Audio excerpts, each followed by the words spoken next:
Now let's start writing our code. So we're going to start by declaring our variables. So the first variable, we're going to call it paint, and we're going to set it to false. As we said earlier, if this variable is set to false, we are not painting and we're not erasing. Okay, and that's exactly what happens when we just load the app. If we are painting or we are erasing, then this variable is going to be set to true.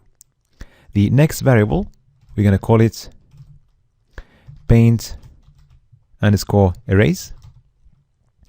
Okay, and we're going to set it to paint when we load the app.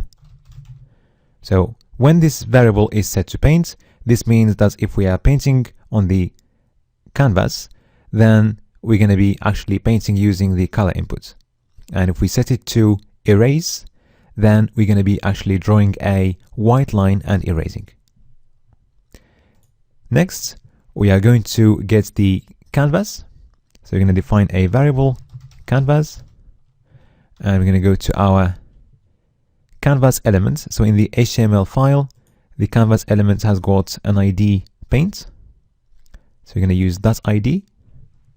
So you're going to use the document getElementsById method, and the ID is paint. Okay.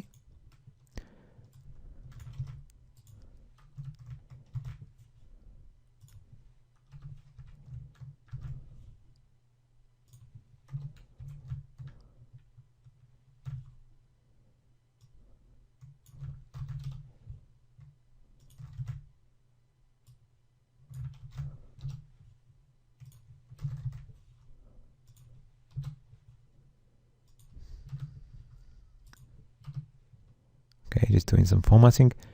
Okay, so now let's get the context. So we're going to create a variable context. I'm just going to call it CTX.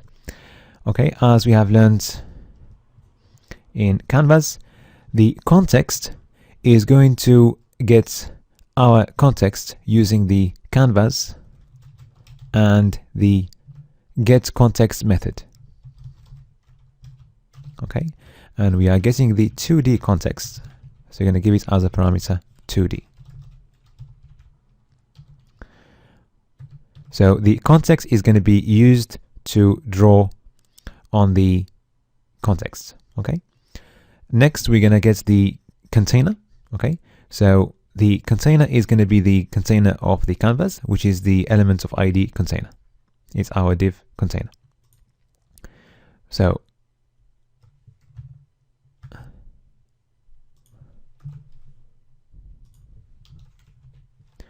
we're going to define a variable. Okay, I'm going to call it container, and simply we're going to use the jQuery selector using the ID of the element, which is container. Okay, and then we're going to set another variable for the mouse coordinates. So we're going to call it mouse. So it's going to be an object, and we're going to have two properties inside the object. We're going to have X and Y. So initially, X and Y are going to be set to 0.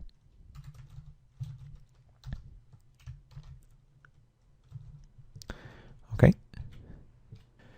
So X and Y refer here to the coordinates of the mouse inside the container.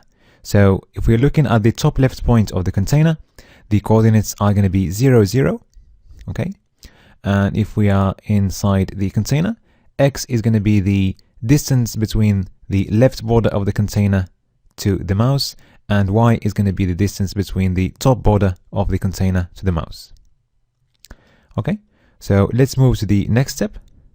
So when we load the page, we want to load any saved work from local storage. We're gonna skip this step for now until we write code for saving the canvas into an image, and then we're gonna come back to this step after that. So now let's go to the next step, which is setting the drawing parameters. So we're going to set the initial line width. So we're looking at the context, and we're going to be using properties of the context. So for the line width, it's going to be line width.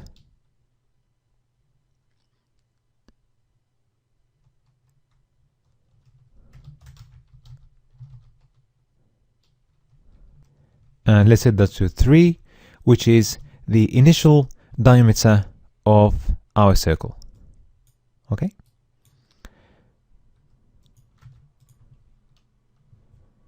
Next, let's set both the line join and the line cap to round.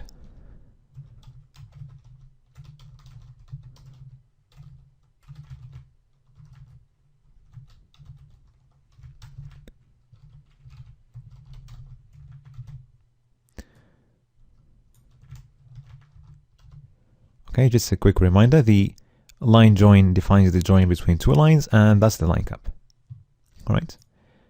Okay. Now let's go to the next step, which is clicking inside the container. So we're going to access the container using the container variable, which is selecting the container using its ID. And the event here is going to be mouse down. So this function or method is going to take as a parameter a function. Okay, and let's write our code inside curly brackets. So first of all, once we click inside the container, we are going to set the variable paint to true, because you're going to be either painting or erasing. Okay. And let's alert this variable and check that this is working. So you're going to save.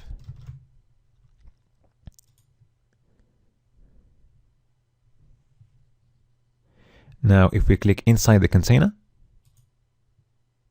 we see the alert message there, and our paint variable is true. Let's delete this for now.